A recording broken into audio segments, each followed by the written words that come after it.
Welcome to Earl Stewart on Cars with Earl and Nancy Stewart, Stu Stewart, and Rick Kearney. Reach them with your questions at 877-960-9960. And now, here's Earl Stewart. Good morning, everybody.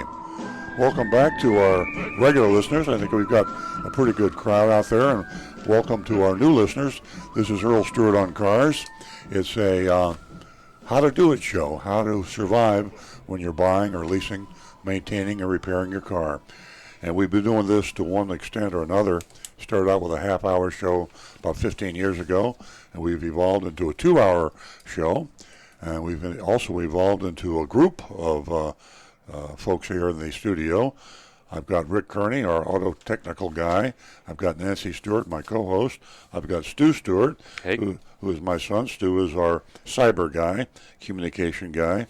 And we really feel like we've grown and gotten better, and I know our audience has grown. And as I say to our new folks, this is the True Oldie channel, but we're not going to sing to you. We're going to talk to you. Hopefully you'll talk to us. Arguably the most important part of the show. I really think it's not arguably, it's true. Your calls, your text, your posts, because we're streaming live. YouTube, Periscope, Facebook, and we're out there in cyberspace all over the world, literally. So you can catch us anywhere, stream us, listen to us on the radio. You can call us the old-fashioned way at 877-960-9960. And there are a lot of folks that like to call. It's kind of cool. The calls are good. Sometimes people are a little bit timid, and so then we ask them to text us because you don't want to have to maybe identify yourself. And you can text us at area code 772-497-6530. So you can call us, you can text us, and I say we're on Facebook.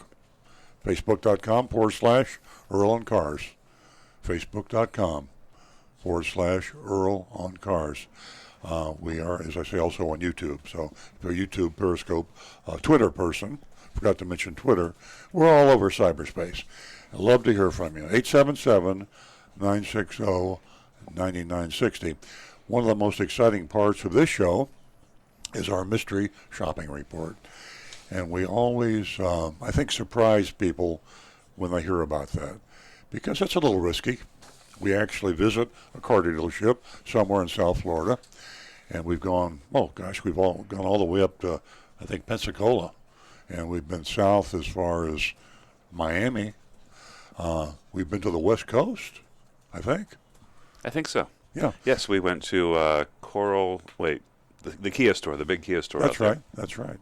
Coral. So no car dealer in Florida is really safe, and we visit them every weekend. We've been doing this for years. So what's that? 52 a year.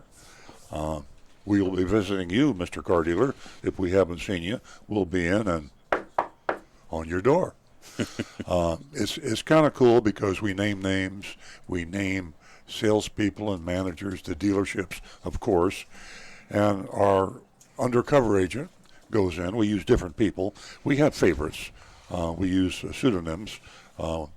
Agent Thunder is our current undercover agent, and he's very good, very good. Pretends to buy or lease a car. We have to do some pretending to service the car, too. We need to go in there with maybe something like a fuse disconnected, and see if they want to charge you $2,000 to replace your fuse. We haven't done that in a while, but we'll do that. And then we tell it like it is. We have dealers that do a good job, and we have dealers that don't do such a good job, and we maintain a list. Good dealer list. We got a list. Actually, we have more dealers on our good dealer list than we have on our bad dealer list. With that said, I have to explain that we grade on the curve. And you know what that is. We don't use an absolute system.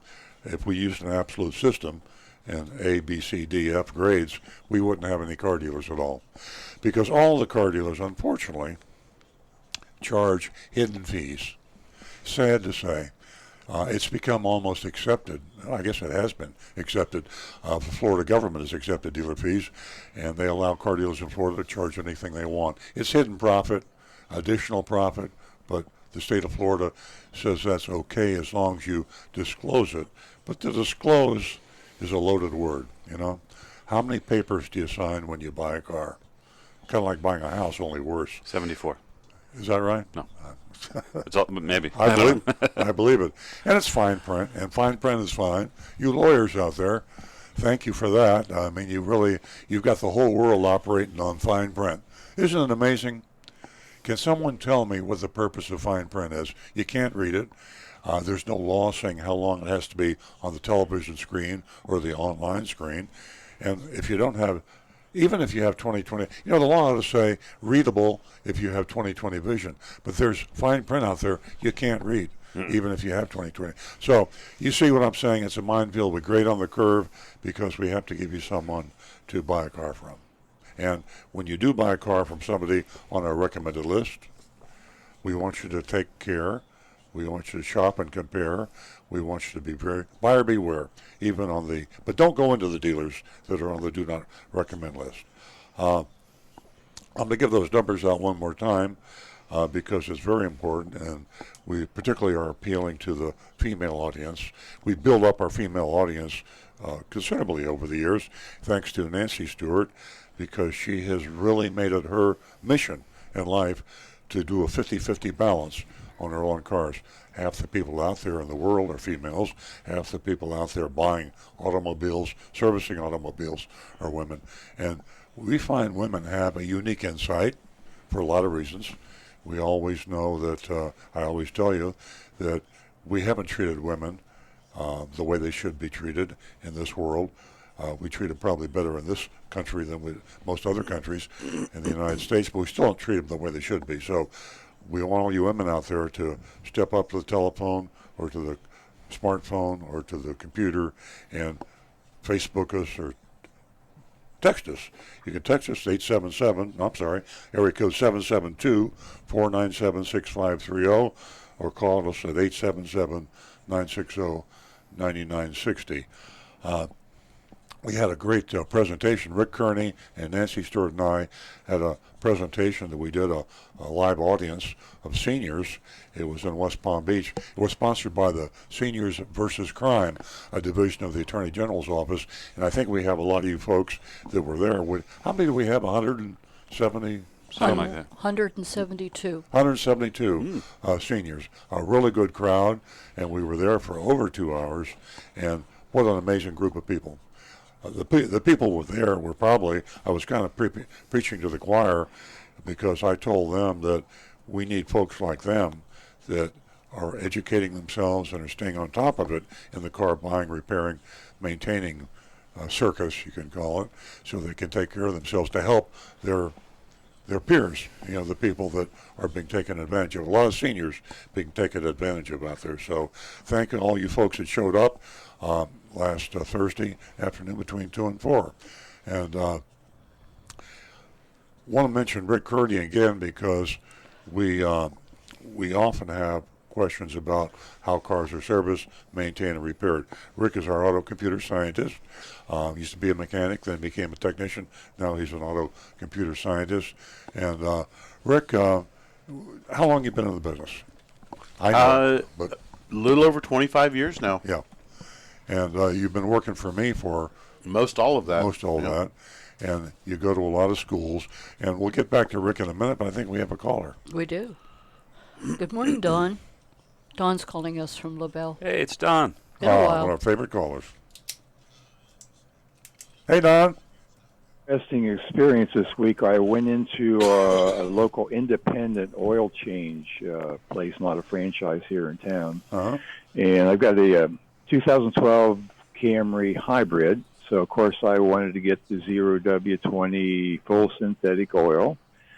And they did it in 10 minutes, so it was real quick. But while he was doing it, I asked him, how did my oil look after, during this change? Because I noticed the filter was black, which the cartridge, I'd never seen a cartridge before, so I was kind of surprised it was black.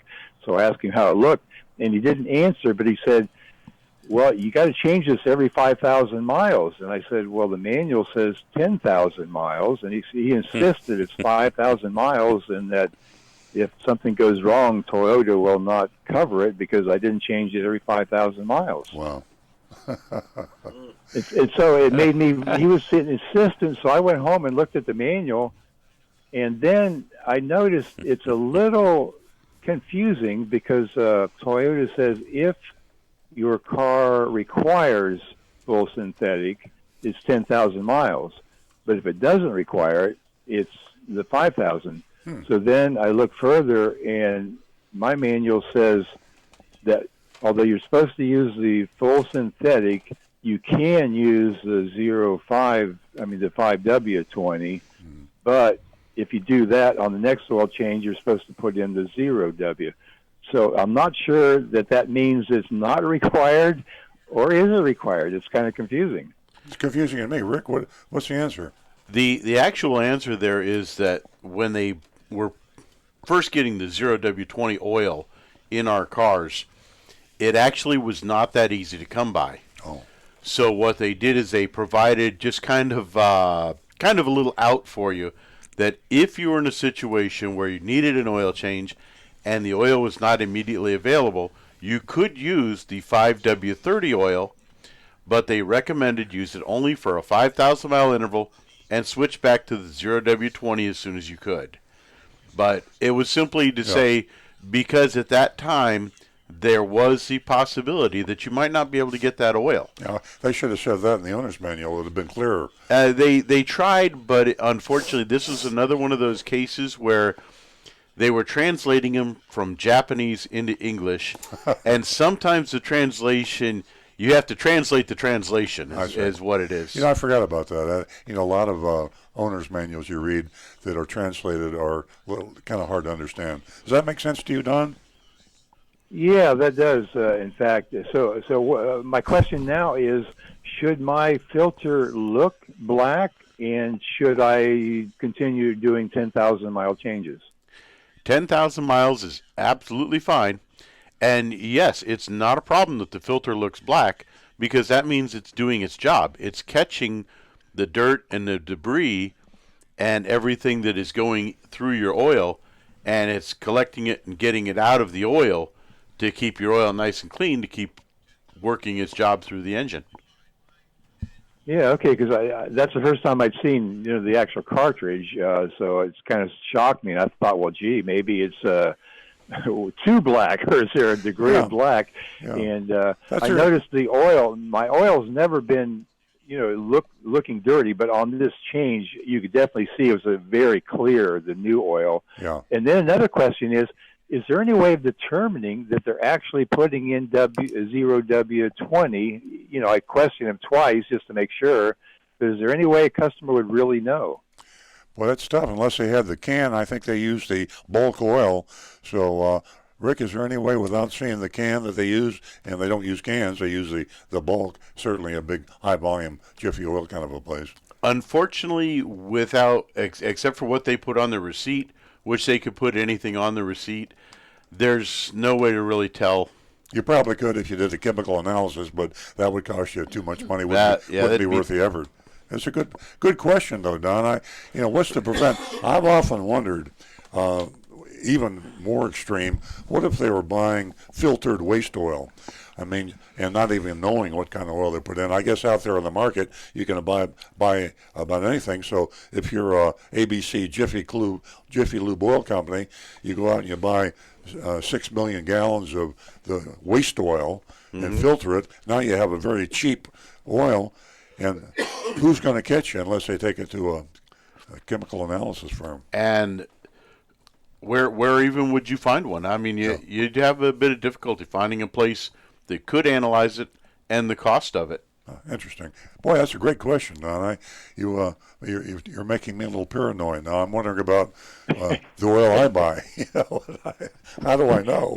Let me ask another quick question. I asked this once before. On my hybrid, somewhere around where that oil filter is, there used to be a rubber thing hanging down that was maybe like 9 inches wide and 6 inches high, with a little slot in it.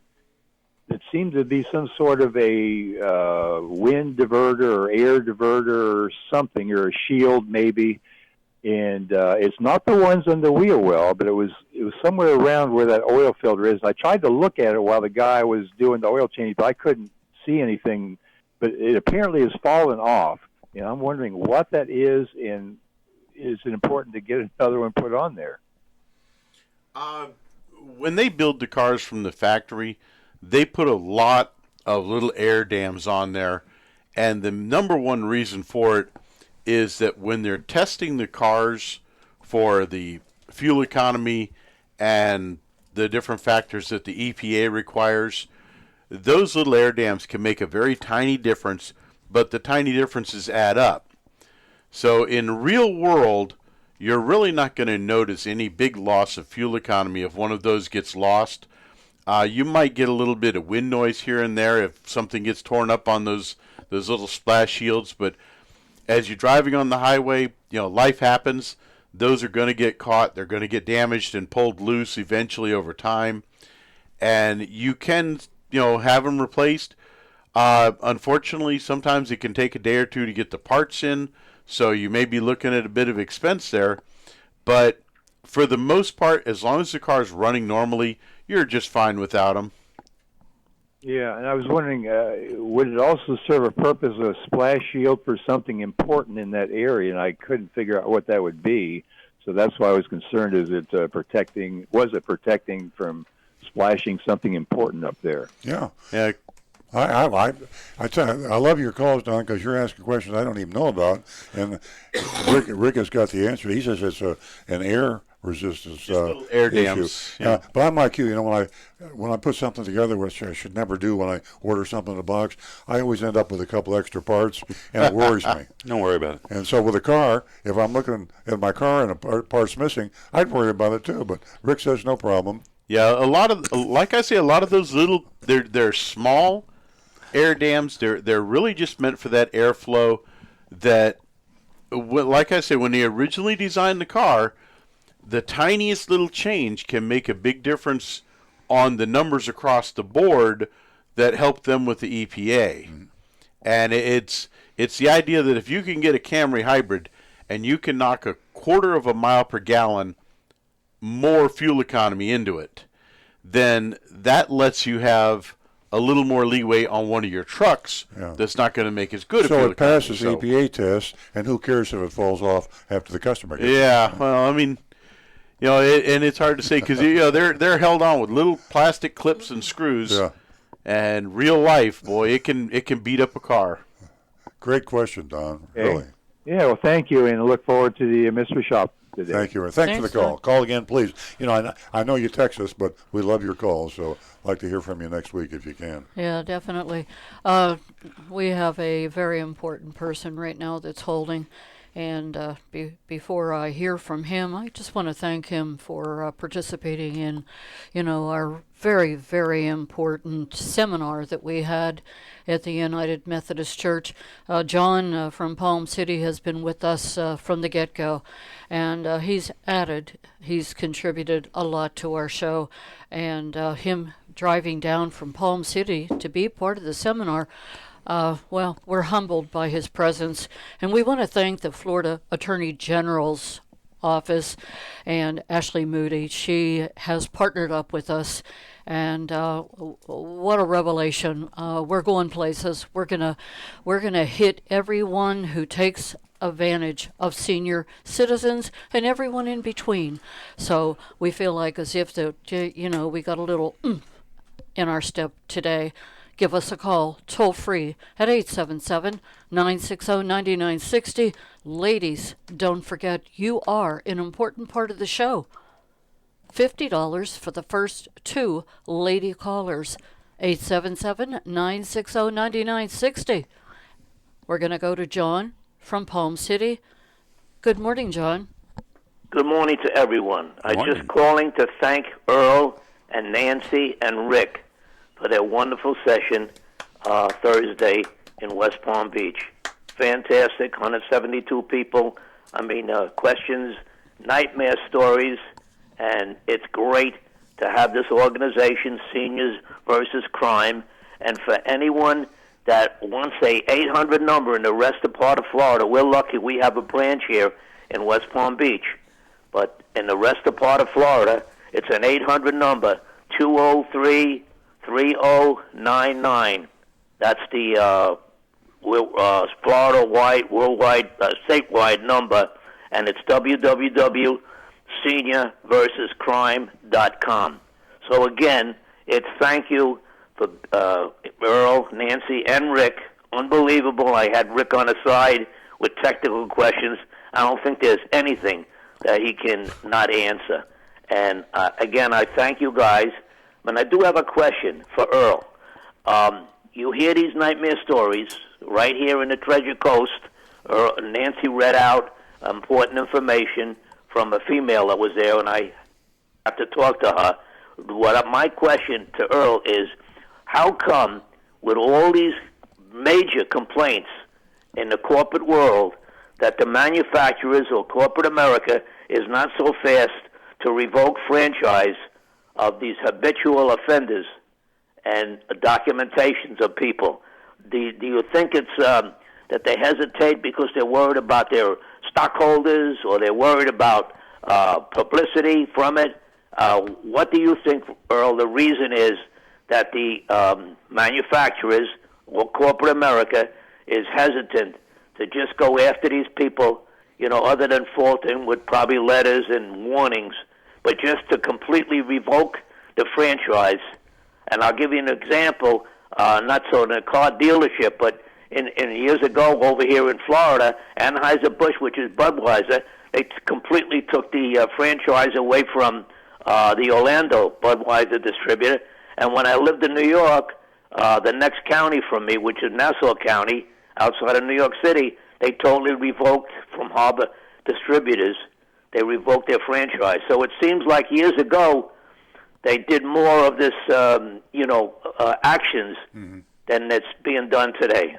What do you think the reason is, Earl? John, I think I know what the reason is. The automobile retail dealers, the nationwide, there's about 20,000 of them. I'm not sure the total count. They're extremely powerful. Car dealers make a lot of money.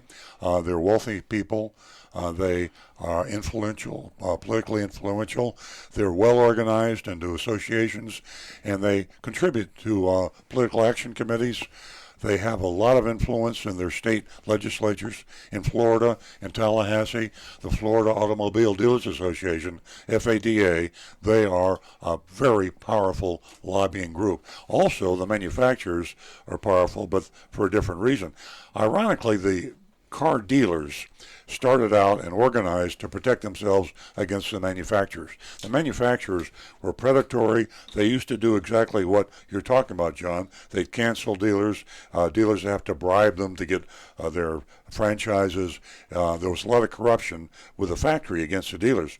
So the dealers organized, and they got the state legislatures to give them protected territories and to protect their franchises.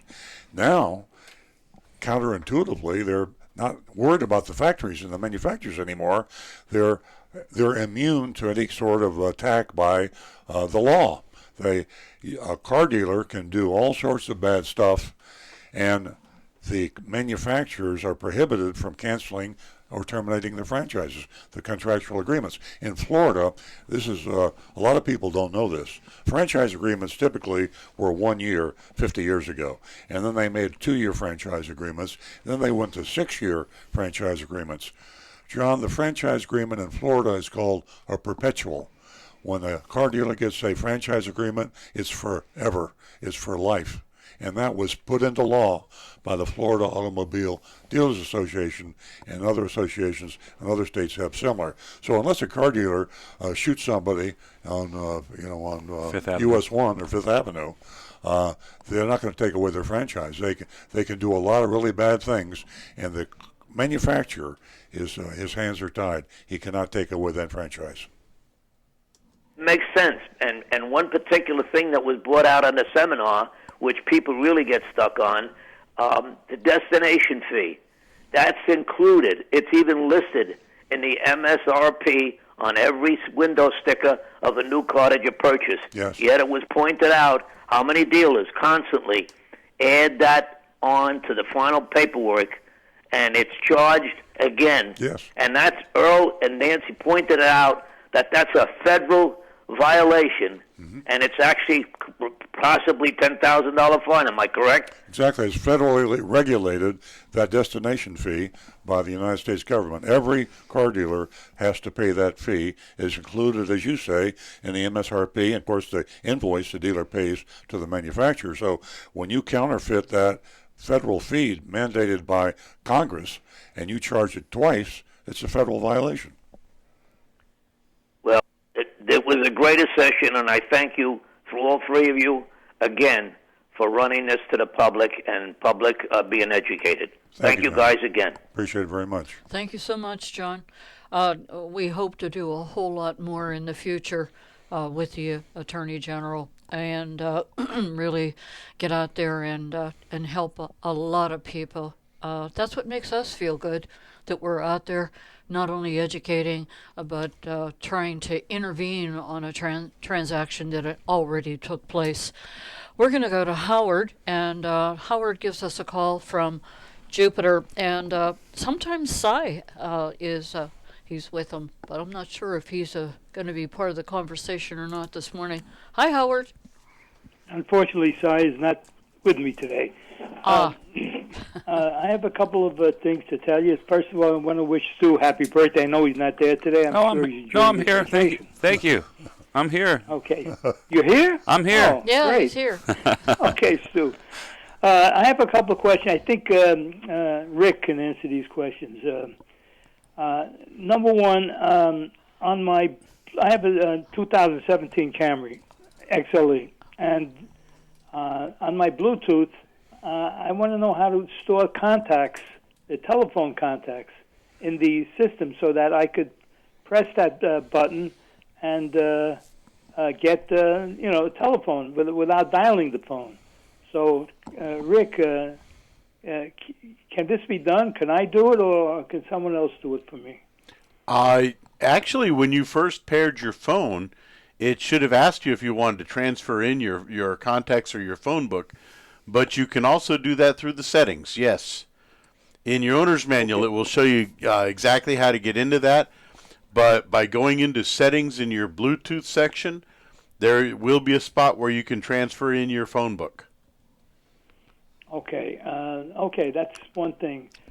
Also, tires. I think my tires have seen their best days because I do the penny test in the tire, and when you see Lincoln's head, it's okay, but mine failed. So I'm going up north, and next week. So I don't want to go with ball tires. So how can I'm going in for a service appointment on the. Let's see, it's going to be May 1st. So how can I be sure that the tires are checked out and make sure that they're good? If not, I want new two front tires. Just let your service. How can I be assured of that? When you get to the service drive, just let the service advisor know that you're concerned about the tread depth on those tires and that you want them checked. Okay, so who determines whether I get tires or not? Because I have the free tires thing. On the Tires for Life? Well, yes, I have Tires for Life. When the technician measures your tires, if they're below 330 seconds, then they will qualify. And if not, since you're going on a trip, we can even prorate them if they're still, if they're still at 4s or close to 5, and you want to go ahead and just get them done, we can still prorate those, and for a very minor cost, get you right back on the road with brand new tires. Okay, so I see my service writer, and he takes care of it? Absolutely. That's great. Okay, one other fast question. I want to get a jump starter for my son's car. He has an old Mustang. There are two types of jump starters. There's the lithium-ion jump starter that's rated at 450 peak amps, and there's the old-fashioned one, the big one, that's rated at 900 peak amps. Which one should I get? The smaller one, lithium-ion, or that big jump starter, the old-fashioned one? If you're looking for something just to carry around for emergency purposes, I would go with the smaller, more compact model, and just make sure he's aware that he'll want to set a reminder on his phone to remind him to charge it once about every couple months, because any battery, even as it sits, is naturally going to lose a little bit of charge over time. Yeah, which is more durable? Which would last longer, the lithium-ion jump starter or the other one? Hard to really say on that, but I would go with the lithium-ion. Okay, gotcha. Okay, it's very compact. That's one good feature. Yep. About it. Okay, thank you very much, Rick. Thank you, Howard. Thanks for being part of the show, Howard. Give us a call toll free at 877-960-9960. And we are going to go to West Palm Beach, and we have a caller who wants to talk about his RAV4, and his name is Frank. Good morning, Frank. Good morning, Nancy and everybody else. Hey, Frank. I enjoyed your presentation on Thursday. Thanks for coming. And We enjoyed your company. I call myself Rav4 Frank, so you know who I am. Rav Frank. But anyhow, it was wonderful. I brought a friend of mine with me. He was very impressed because he never heard of you. And my question, all the pictures that you took, where are they going to be? I'm working on it. Michael Pursoon is our official photographer, videographer, and we're trying to get the pictures too. I think he must be in the lab developing them. He's in the dark room right now. He's probably listening to the show, so Frank, just put a little pressure on him. Say we want to see these things online.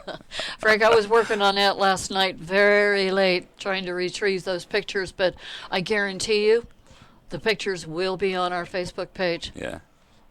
Of the two of us, Frank. Well, and your will friend. there be someplace else? Yeah, we'll 'Cause probably. I don't do Facebook. Oh. Yeah, we'll email them to anybody that's call us, text us, give us whatever. Yeah. We can text them to you. We can email them to you. We can put them on earloncars.com. Yeah. We'll put them up there. For some non-computer people, we can just Yeah, do yeah. it. We'll mail them to you. I mean, Yeah. whatever has to be done, because we got some really good pictures, and we'll be sure you get them, Yeah, Frank. we I really guarantee. have some great pictures, and we were going to do a slideshow this morning if I would have gotten the pictures last night. But I guarantee you we're working on it. And by the way, I'm the guy that recognized John's voice. When, you took the picture. How could you miss that? Yeah, right. John's famous. He's amazing. When you and Nancy and he had a picture taken, Yeah. I said, gee, that sounds like John.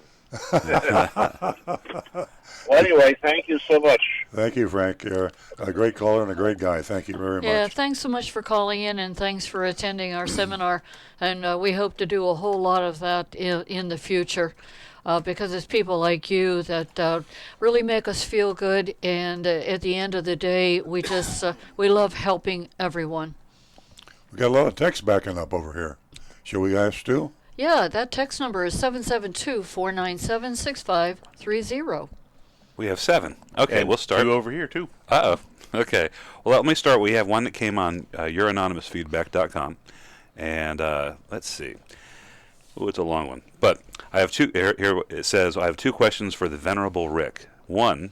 Just kind of, can you break it down? Oh, yeah, and just ask? yeah. I'll pare it down. One, is there any truth to preserving a car's clear coat by not washing a car? Can the dirt slow the destructive manner of the sun? Let's address that one. I would call that a no. Okay. Complete opposite. My recommendation is wash and wax at least once or twice a year, if not more often, because the wax will help protect your clear coat way better than any dirt ever will. Okay. And number 2, I've always believed in having a car with a manual transmission due to the low maintenance cost. Have there been improvements in traditional automatics to make them last indefinitely? If so, they would even beat a manual transmission because the clutch would need to be replaced at some point. For the sake of the argument, I keep my car for 20 years. Replacing one clutch is okay. Replacing one automatic transmission is not okay. Rick? Well, we do so little automatic transmission work in our shop now that I don't think we've had a transmission problem come into the shop in at least the last 6 to 8 months. And we are a very busy shop. Yeah, they just don't make them anymore. Automatic transmissions just don't break. Yeah, there was something on the news I caught on WPTV briefly this morning. I didn't hear it. I just saw the thing as something about manual transmissions coming back or something like that. So that's something that piqued my curiosity. I'll find out about that. But bottom line is today's automatic transmissions are far better than a manual. This is better on fuel economy, better on acceleration, better on. They shift better than you can. They're much better. Yeah. Okay, great. We have one from our longtime texter. This is from Anne-Marie. She says, "Good morning. Thank you for the seminar about seniors versus crime. It was very enjoyable and very enlightening. The average person often thinks that renting and leasing is pretty much the same thing. I was wondering, from a car dealer's viewpoint, is there a difference between renting a car and leasing it? Thanks." Yeah, there's a huge difference, and you're absolutely right, Anne-Marie. By the way, I enjoyed meeting you in person at the event, and being one of our very, very best callers, it was nice to see what you look like, and you look great, by the way. Anyway, leasing is a long-term contract you can't get out of, and a rental car is just something you rent for a day or an hour or a week. I think legally speaking, they have a limit on a rental car, I think, is 6 months. And that's a legal definition. I found out at the seminar, by the way, and I get phone calls all the time by people that do exactly what you're talking about. They confuse the leasing and the buying. And unfortunately, sometimes it's at the suggestion of the automobile dealer that a lease is just something like it's a rental, and if you change your mind, bring the car back. You sign a 36-month lease or a 48-month lease, you owe 48 payments or 36 payments, and if you drive the car for a week, you still owe 36 payments. And a lot of people get fooled that way, and it's a shame. Car dealers will deliberately switch people who come in to buy a car to a lease. And I've had 2 elderly people in the past week that have called me on exactly that problem. One thought she was in her 90s, God bless her, and sharp as a tack, and she was going to return her car and wanted to know if she was going to get any money back because she'd made a large down payment on the lease. We had one, I believe, at the seminar, another question. But I had another question about the exact same thing. They were thinking about leasing, and I had to explain what it was. So most of the people listening to the show, Anne-Marie, I know you and most everybody understands what a lease is, but there's a surprisingly large number of people out there that get it confused. And in my presentation, Seniors versus Crime, one of the 10 things that I said is, all things being equal, buy a car rather than lease it, because leasing is very hazardous. Excuse me for a moment. At the seminar, I was asked this question 3 times about leasing, and the lady's husbands had passed away. She has a car. He had a car. It was a lease. Oh. She wanted to know if she was responsible for the payments, and I told her yes, and she said, "Is there any way of getting out of this?" Yeah, and there isn't. And I was sad, to tell her that there was just no way to get out of it. Yeah, leave the country. Yeah. Okay. Leave the country. No text? This is from Robbie in Stuart. It says, "I have a follow-up question to the oil question. We bought a new 2019 4Runner Limited from you 2 months ago. What oil is in it, synthetic or regular oil?" 2019 4Runner will be running 0W30 synthetic oil. Okay. I think all the Toyotas now are calling for synthetic, correct? Yes, but with the exception that the 4-cylinder Camry engine uses 0W16 synthetic oil. Remember, this is a show for all car owners, and the alert out to everybody, and I didn't realize this until last week when Rick mentioned it before, that there are still some cars out there that manufacturers, I believe one of them was a Mercedes or a Subaru or something like that. So always look at your owner's manual, but 99% of them require synthetic oil. Yeah. But some of them still have a very low mileage for when you have to change it out. Yes. So check your owner's manual carefully on when you're required to change that oil. Yes. That's right.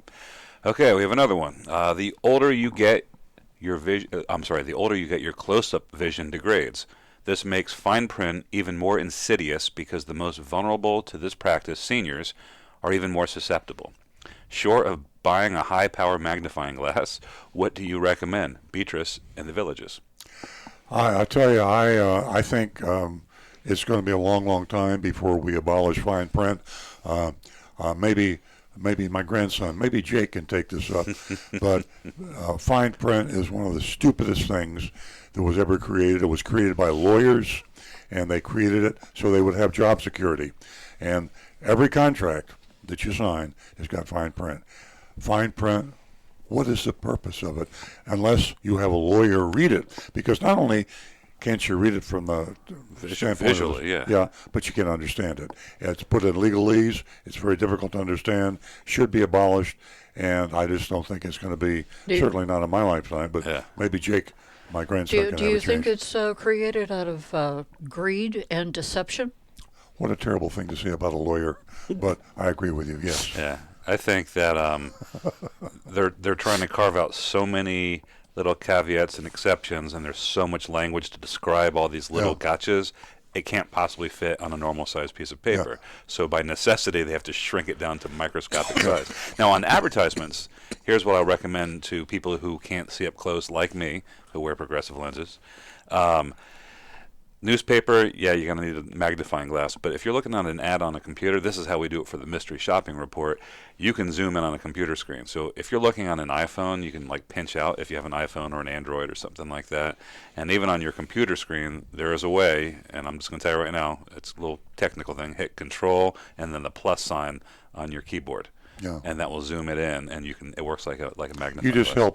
helped 0.5% of our audience. Maybe. There. I disagree. I'm still thinking elderly people, mainly because I'm an elderly person. I'm 78 years old. In that seminar we did, we had seniors. And so many of those seniors are talking about the difficulty of buying a car online. I say it's the best way to buy a car is online. A lot of people cannot buy a car online because they're not equipped with the technology that they have to have. So it's really a scary time for seniors. They can't understand the purchasing process. A lot of them are forced to go into the dealerships, and that's what the car dealers want. They want the person to enter the building, and then they got them. Yeah. And I've talked to so many elderly people that call me. They live maybe in Port St. Lucie or the Martin County or maybe south in Broward County, and they say, I say, have you shopped around with other car dealers? They say, I don't want to drive on 95, I don't want to get on the turnpike, and I don't know how to use a computer. So if you have a crooked car dealer that happens to be the seller of the car you like, and he's 5 miles away, and the next one's 40 miles away, you're trapped, and you have to deal with that person. And those dealers know that they have a captive audience. And it's just, I'm starting to get emotional here, but it's a terrible situation. Yeah. Ladies and gentlemen, give us a call. Pardon me, Stu. Sure. Give us a call toll free at 877-960-9960. And don't forget what Earl just spoke to about seniors and about going out shopping. Remember, Consumer Reports. I can't stress enough how important that magazine is to you, and whether you get the right deal, the right car, the right dealership. Remember, these people are not your friends. Consumer Report, front to back, back to front. There's too many ways that you can get over on the dealership and the antics that they're going to pull on you. And I know some of you folks are tired of us talking about Consumer Reports, but Nancy is absolutely right. It is by far the best tool. And for you seniors who can't go online to Consumer Reports, you can access a Consumer Report in any library, and with your library card, you can actually go online if someone can help you go online, but you can get the Consumer Reports in any library. Go in there, get the annual auto issue or the most current issue, and you will find the tools that you need to take care of yourself and not be taken advantage of. All your questions would be answered, truly. Text us 772-497-6530. Linda, I know you're holding from Palm City. Would you? Well, we'll go ahead and get to Linda. I would just wanted to follow up on the fine print question. Is if you have a kid or a grandkid, that's a very good thing. Earl made a very good point. Driving tens of or 20, 30, 50 miles to a dealership is kind of a tough thing. But if you have any relatives, younger relatives that are a little bit cyber savvy, have them check out the advertisement before you make that drive. Let them do a little work for you. You've earned it. Yeah, great idea, and it'll make them feel really, make the grandchildren feel important, useful, and they need that right now. So it's a win-win situation. Give us a call toll-free at 877-960-9960. Don't forget, ladies, $50 for the first 2 new lady callers. We're going to go to Linda, who's calling from Palm City. Hi, Linda. Hi, Nancy. Oh, it's so good to hear from you. Well, I couldn't wait for your show this week for this weekend because you might remember that last weekend I called about the Trans Am that I had and that it had seen better days, and now I had to buy a car for the first time. I'm going to dealerships. The last time I was dealing with dealerships was way back in 1990. Wow. So I haven't had to do this for a long time. Yes. And I have to tell you, it is kind of a nightmare. Now I did come down to your dealership to look at used cars, and I couldn't what I wanted, but I will tell you that the people that I met were very, very pleasant and very, very nice. And I even took a stroll with Alan Napier around the lot and talked about the Trans Am, and it was a very wonderful experience for me. But I finally have decided on the type of vehicle that I want, and I'm leaning to the Nissan Murano, and I found a platinum model up here at Infinity of Stewart. And I just would like to share with you what's going on because I'm kind of nervous about the whole thing. I do like the car, but, I said to the fellow that was the salesman taking me for a test drive, I said, I got something in an email from you all, and it's got dealer fees. I said, Earl Stewart doesn't charge dealer fees. And he says, oh, yeah, they do. They just stick it in the price. What does that even mean? I'm sorry. Say that again? I said, I don't even know what that means. Yeah. It's that's a standard retort. Response. They don't know what to say. I think we were kidding the other day on the show, and we said we have $1,000 reward for anyone they can find where Earl Stewart hides his dealer fees. But yeah, they have to say something. And by the way, I don't know if you bought a vehicle there, Linda, but the owner of Infinity of Stewart is a friend of mine. His name is Mario Morgado, Murgado.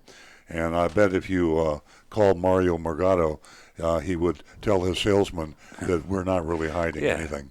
If you say anything with enough self-assuredness and confidence, it sounds believable. Exactly. Earl hides his dealer fees in his peanut butter and jelly sandwich. You see, I didn't believe him. I knew, as a salesperson myself, I can see through the what that is being thrown out there. Yeah, we'll call it the shenanigans. Exactly. But before I left, I said, give me your out the door price, and he said, well, I'll send it to you. I'll text it to you. I said, I don't want to. I'm 65, and I don't. Texting is not one of my most favorite things. But I said, email it to me. So they did, and they gave me a sale price on the car of $22 with a big discount of $100. Then they stuck on something that's called taxable fees, estimated of $389.95. Then a dock fee of nearly $799. Then the tax, and then non-tax fees of $97.50 for a grand total of $24,596 and change.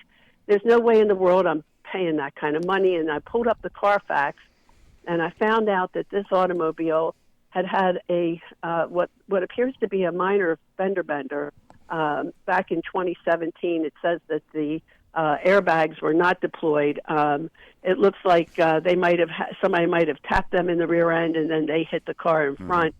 So, and then there was a recall from Nissan with regard to the anti-lock brake system, which none of that has been resolved. Wow. And so, I will tell you this. The vehicle, as far as the body, I mean, I noticed certain things, and I pointed it out to the guy, and he said, "Oh, yeah, we'll do whatever you want. We'll do whatever you want. We'll get that fixed and everything." If I go back, I'm going to be bringing one of my male friends with me because I think that, they think because I'm a woman that, I don't know what's going on. But I've been doing my research on this. I mean, to go and look at this Carfax and all the things about it, I'm trying to protect myself. And the car has a very pretty interior instead of your typical black. It has a beige interior, which I know some people would say, well, geez, you don't want that because, it could get really dirty. But as a female, this car screams me. It's just a very attractive vehicle. It has just shy of 20,000 miles, so it's a 4-year-old car with less than 20,000 miles, and I think that it could be the right fit for me. But I don't want to be taken advantage of, and I couldn't wait until your show to talk to you about it. So any advice or guidance you can give me is more than appreciated. Well, Linda, what I was going to recommend, and maybe Stu could do this with his laptop, I would go to Auto Trader, and you could put in a description of this vehicle, and I believe you said it was a Nissan Murano, and Yes. then what year was it? It's a 2015. 2015. Is there a model number to it? Is a like XLE or something? It's a platinum. It's the top of the line. Platinum, okay. And Auto Trader, while Stu is typing with the keys there, is one of your best sources for finding cars that you're looking for, used cars of a particular description, and it'll show you every Nissan of that description in the United States. Virtually every car dealer uses Auto Trader, and they display the entire inventory of used cars on there. The hazard is when you sort by price, which you can do, you can find the lowest price vehicle of that description, but the car dealers add their hidden fees on top of that. So that's where you have to be alert. But it gives you a pretty good idea. Did you come up with anything, Stu? Yeah, what year was it again? 2015. 2015. You can also, by the way, you can put in a range of prices that you're willing to pay. So if you say you didn't want to spend more than $30,000, you can say between $29,000 and $31,000. See what's available for sale. But like Earl says, remember you got to mentally add about $1,000 in hidden fees. That'll come. So 2015. Well, there are none out there. Sorry. In this area? Oh, I'm sorry. In the radius I chose, you have to tweak it a little bit. So you can put like any distance from your zip code, or you can put 10, 15 miles. So I will. Oh, I'm sorry. Any radius? Well, yeah. I mean, I've been searching online, and I see, where there's some down in West Palm at Off Lease, and with Auto Trader going, down to Miami, Fort Lauderdale. I'm seeing all that. I'm just wondering, how I attack them with all these fees that they're sticking on here. Well, and also, when you find them, talking to me about an extended warranty and. That's the advantage of online, and you're savvy to be able to do this, is to make the call. And when you find those Nissan Muranos that you're interested in, you make a call. You say, what's my out-the-door price, including any fees that you may charge, and you still have to be careful even then. But that way you don't have to drive to Miami or drive to Orlando and be disappointed. Remember one thing, kind of dealing at a car dealership is kind of like dealing with a bully. They will charge the fees to the people who don't protest and put up with it. If you fight back against the bully, a lot of times they'll back down, especially on a used car. They have enough markup to play with. So if you go in there and say, I saw your advertised price for X number of dollars, I'll pay sales tax and any legitimate government fees, that's it, if you want my business. And if you kind of hold your guns, it's a little scary. It's not easy to do. But if you stand up to it, there's a good chance they might not charge the dealer fee. Did you get a price on them, Murano? I couldn't find any platinum. One of the problems you're having, Linda, is here. Nissan is a low volume car manufacturer, and you're talking about a particular model that is very low volume. So there's not a lot of Nissan Muranos available, and you're going to probably have to drive a ways to get the best deal. And I think Infinity of Stewart knows that. And if you're shopping and comparing only this particular model, year, make, model, you're going to have a hard time finding anything close to home. Especially where she's looking at a platinum trim level. Yeah, exactly. And you could expand it out, and that would probably be the way to go. Even if you found one in Orlando, you might not want to drive there. You could still call Infinity of Stewart and say, "I found one." Just don't tell them where it is. But they've got Autotrader.com. They can kind of watch it too. I made a mistake. I had new vehicles checked, so there's quite a few that showed up with any distance from our zip code here. So there's a bunch of them. Yeah. Sorting from low to high, yikes. Looks like they're running around, the lowest price ones are about $17,000 and they go up from there. So that's a good starting point. Use Autotrader.com and then look at the radius indicated there, so you expand it slowly. But fortunately, there are more than we thought there were. Yeah. And that's the way you negotiate with Infinity of Stewart. You say, "I found this one online at this price, exactly what I want, but I'd rather buy it from you because you're closer. If you meet the price out the door, I'll buy it from you." And that's where you start. Yeah, there's 18 within 100 miles of here. 18 Nissan Muranos with 100 miles. Platinum. Okay? What about the financing and this pushing for extended warranty because it's out of warranty? I would, all things being equal, my rule of thumb, don't buy an extended warranty.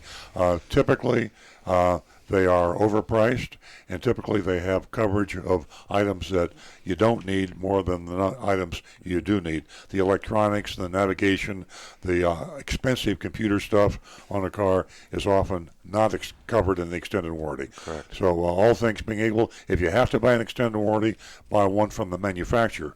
If Nissan has an extended warranty and it's on the car that you're buying, then that would be the one I'd buy. But all things being equal, I wouldn't buy it. And also, don't feel stressed. You can change your mind later on and add it after the fact. So don't feel pressured while you're in the finance office. Just take your time, slow down, and then if you felt that you needed to get an extended warranty, you can call them back and add it later. And it has to be inspected by a technician before they'll put the warranty on. Okay, Ann? I'm sorry, Linda? Linda? Should I get my own financing? You should use your own bank or your credit union. Typically, you're going to get a far better deal on interest and terms if you go with a credit union is best, but use your own bank, and they'll give you the quote on the terms and interest rate, and on a used car, that's going to be your best deal. Okay, Linda, I want to congratulate you for letting all the women know this morning that you're well ahead of the game, and women can be well ahead of the game. And all the homework that you're doing, this is what we talk about every Saturday morning, and you're putting that to use. And remember, if a salesman is pushy, disrespectful, or intimidating, walk. And I can't stress enough, the 2019 Consumer Report, the buying guide, there are a lot of Nissans in that buying guide that'll give you a whole lot of information. Thanks for being part of the show. Stay in touch. Okay, we got 877-960-9960, and we can go to, I believe that you had finished up the small print and all that, Stu. So we're going to go to Tina. Tina's patiently been holding from Bonita Springs. She, too, is a real important part of the show. Good morning, Tina. Good morning. How are you guys doing? Great. Doing great. Well, Ford is in the middle of a criminal investigation for miscalculating vehicle emissions. Mm-hmm. But they claim it's not going to be another Dieselgate situation, so they are working with the feds on this. But, yeah, they've done some miscalculating, and they say it's an accident, so they're being pretty cooperative because obviously this is not a position they want to be in. But the interesting thing is Daimler, the parent company of Mercedes-Benz, and Fiat Chrysler are also dealing with criminal probes of their own, And both of those companies are accused of using defeat devices and software to make the cars appear to run cleaner than they actually do. Yes. So Daimler and Fiat Chrysler are in the same position as Volkswagen right now. Yeah, it's amazing how widespread this was, and they've actually put the ex-CEO of Volkswagen in the slammer, I believe, and the Gray Bar Hotel, as it were. But I hope they. Surprised that they're going through with the criminal investigation of Ford. I would think with them being cooperative that maybe they wouldn't take it to that level, but the Department of Justice isn't fooling around. Yeah. Henry Ford's the one should have gone to jail. He was a bad guy, but morally anyway. But well, at least they learned how not to do it after watching the Volkswagen fiasco. Exactly. Yeah. No, it's an interesting message about the morals of our world. We typically think about car dealers as being bad guys, but we never thought of the manufacturers being bad guys. You know, when people operate on commissions and profit, you have to be careful. Sometimes the head guy says, listen, I don't care what you do, just sell a bunch of cars and make a bunch of money. And when you issue orders like that, you got a lot of people down the line that go to extreme means that you didn't anticipate they would go to. And that's what's happened, I think, is the CEO of Volkswagen said, look, we're going to sell diesel cars in the United States. We're going to pass the emission controls. We're going to get by the EPA, and we're going to sell cars. And if you don't do that, you're fired. Then he had a bunch of engineers said, how are we going to do that? It's not humanly possible. And they said, oh, I got an idea. We'll cheat. And they put on a little deal in the engine that recognized the fact the engine was being tested and changed the emissions just for the purpose of the EPA test. And then the rest is history. How much were they fined? Oh, peanuts compared to the total value. Pocket change. Volkswagen, yeah. Yeah, Tina, it's a terrible thing. It's buyer beware, and whether you're talking with manufacturers or with dealers. Yeah, here's the question I have, though. For those states that have annual emissions testing for everyone that owns a vehicle, now I got to wonder if those regulators in those states are going to look at suspect eyes with the Volkswagens, the Fords, and the Daimler Fiat Chrysler vehicles, and it's going to cause a real problem for the owners of those vehicles because they'll say, hey, listen, we're going to bypass whatever it is they can bypass and find out that a fairly new car can't pass emissions. And then the poor owner of the car ends up having to spend all kinds of money to try to get it into spec when it wasn't their fault to begin with. That's why I love you, Tina, because you're so smart, and you asked a question I hadn't even thought about, and I don't know what's going to happen. I cannot believe that, I don't know how many states still have emission testing. Florida stopped it. It was politically unpopular, but I know there are several states that have it. So you pull in your Volkswagen, and it doesn't pass, and they won't give you a sticker, and they won't register your car. You can't buy a license plate. What are you going to do? Class action lawsuit. Get mad. Yeah. California, New York. Yeah. I'm Pittsburgh? thinking Pennsylvania may likely, yeah. No. Anybody out there? I think Jersey still does. Yeah, we're international. I think Jersey still does. Yeah. And do certain sections of Tampa and Miami still have emissions testing? I don't think Florida. No. I don't think anywhere in Florida has it. I could be wrong about that, but if anybody out there who has had emission testing on their car, wherever state they're in, we'd love to hear from you, especially if you're driving a Volkswagen. I'd love to hear if anyone has ever had a problem with emissions based on the fact that the new car they bought had been phonied up and did not comply with EPA standards. Because we're nationwide now. Love to hear from anybody. Yeah. Thank you, Tina. Great comment. Oh, thank you. I appreciate it. Tina, you're getting some love online. Everyone loves Tina. Yeah. Everybody loves Tina. Yay, Tina. Thanks so much for calling, Tina. We'll talk to you next Thank week. you. You're welcome. 877-960-9960. And Rick's got a bunch of questions piling up. boy. over We there. are a little is backed on. up on the YouTube collection here. Okay, let's see. Our first one here. Frank is asking, what are your thoughts on engines with cylinder deactivation? Huh? Do they affect the short or long-term reliability of a vehicle? Next. Now, kidding. well, the only kidding, one that I know of that actually I can did answer that. this, Cadillac and Chevy for a while, but mainly Cadillac, had a V8 engine that they called their 2468. It was actually the 468. While the vehicle was driving at highway speeds, the computer could deactivate cylinders. The other name of that car was the Joke. A piece of junk. Yes. It would turn it from a V8 into a 6 and possibly into a 4-cylinder engine. That was General Motors. To try to keep it running at highway speeds and save fuel and save emissions. Nice concept. It did not work like it was supposed to. Frank, that was one of those weird fiascos, and as far as I'm aware, Cadillac and General Motors, but Cadillac especially, was the only one that ever really ran that engine. I think there's a Ferrari or a Lamborghini or a exotic car out there. A couple, that tried the same it. thing, and Okay. we could Google that, but yeah, I don't think it's been a success anywhere. No, that was one of those things that, kind of like that start-stop technology that they tried. It's not working in the real world. It looks good on paper, but not in the real world. So I would stay away from those if it were me personally. Okay, my next one here, Mr. Hand is asking. Mr. Hand, how you doing? Wrong, Mr. Hand, but yes, very close there. Do used BMWs have a reputation as bottomless money pits? Mm-hmm. And in my opinion, pretty much any used European car, especially the BMWs, the Mercedes, the higher-end cars, they tend to be very expensive for repairs. There are very few outside shops that will deal with them. I can tell you that. And the ones that do charge a lot. Get an extended warranty for one of those cars, you're going to pay thousands and thousands of dollars. Yeah, just if you buy a luxury imported car, you probably ought to stick within the warranty period.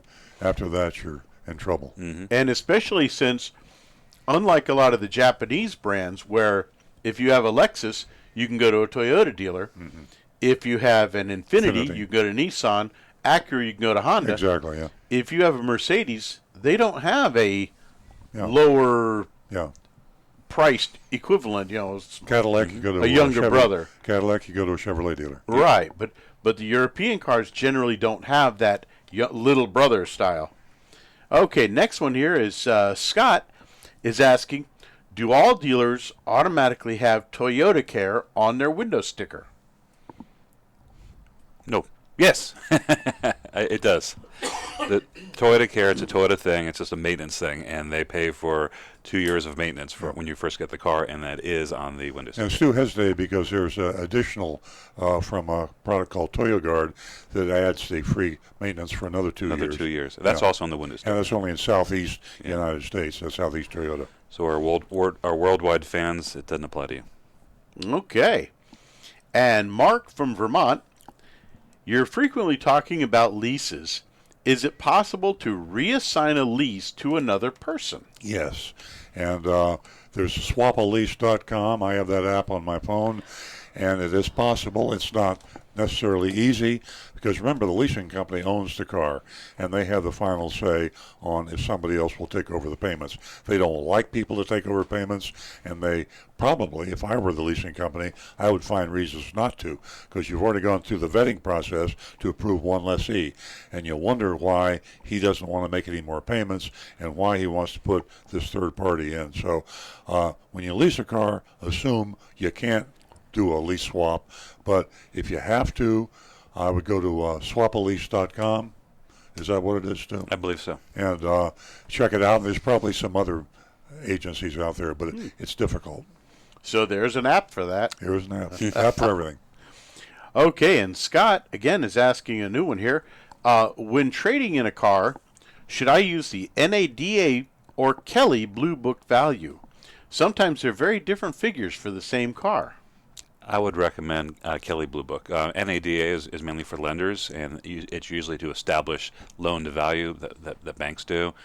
Kelly Blue Book years ago was way off base, I think. Over the years, it's pretty close to it's a pretty accurate estimate for trades now. Yeah, and TrueCar has a valuation system. True Trade also for trades. NADA, and I think I'm right on this. The reason it's unreliable is because the dealers fill out the forms and send the values in to the manufacturers. Mm-hmm. And so if I'm a Buick dealer and I'm sending in the value of my used cars to General Motors, I'm going to exaggerate because all dealers want the value of their particular make to be high because they trade in a lot and they can sell more cars that way. Uh-huh. Okay. And now we have my last one here, MAV. Now this one's a little bit of a long one, but I recently bought a used 2018 Kia Soul, and after a few days I noticed the car is tracking to the right. I'm assuming means pulling or drifting. I took it to a Kia dealer who performed an alignment, yet the problem persists. They try to tell me that he needs new tires, saying the existing ones are different brands. Is it reasonable to suspect that different brand tires may cause a car to track or to pull, given that the speed and size ratings are equal? And he says, I will say the wear is a little uneven on the right side, so in this regard I'm starting to believe them. And he says, I will also add that I suspect the power steering motor or mechanism may be to blame, but I'm not entirely sure. Well, here's the primary answer. If your front tires are different models, even if they're the same brand, but different model of tire, the tread design can be different enough and the radial resistance of those tires that can cause a pull. The fastest way to determine that it's just simply in the tires is to simply ask them to cross-rotate those two front tires. Right front over to the left front to the right front. If the pull changes, becomes worse, or even corrects itself, then there's your answer. It's in the tires, and 90% of the time on front-wheel drive, McPherson strut cars, it's going to be the tires. So I would start there. Just ask them to cross them, and if that solves it, then you've got it set. And Frank actually has a little follow-up. Honda used cylinder deactivation in their late model V6 Accords, calling it variable cylinder management. Now, I only wonder, though, is that a deactivation, or is that simply using variable valve timing to slightly depower certain cylinders and work on the valve timing to change the power output of the engine? But that would get a very technical side to it there, so I don't think we want to try to get into that. We'd have to have a whole show just on engine design and rule of thumb, operation. Stay away from any kind of cylinder deactivation. I would definitely avoid those myself. I think that sort of thing could be a little tricky to work on. Okay. A little tricky to make it work right in the real world. Okay, I want to give our... Okay. Wait, don't give the text number out anymore. We're getting too many texts. Really? We need 3 hours. Ladies and gentlemen, take advantage of youranonymousfeedback.com. We would love to hear from you. Tell us how you feel about the show. Each one of us, maybe your last transaction with these car dealers, putting it mildly. And I want to give a special thank you for Rudy and Jonathan's participation out in the control room. They really help us out a lot. And ladies, remind you again, $50 for the first 2 new lady callers, and that number is 877-960-9960. And remember that you can read the Auto Lemon Law in the Hometown News this week, and it's a pretty good read, and there's a lot of Earl's columns, today's and in the past, at earloncars.com. One of my favorites is the one that Earl posted on April the 1st, and that was a tool for an honest price from a car dealer.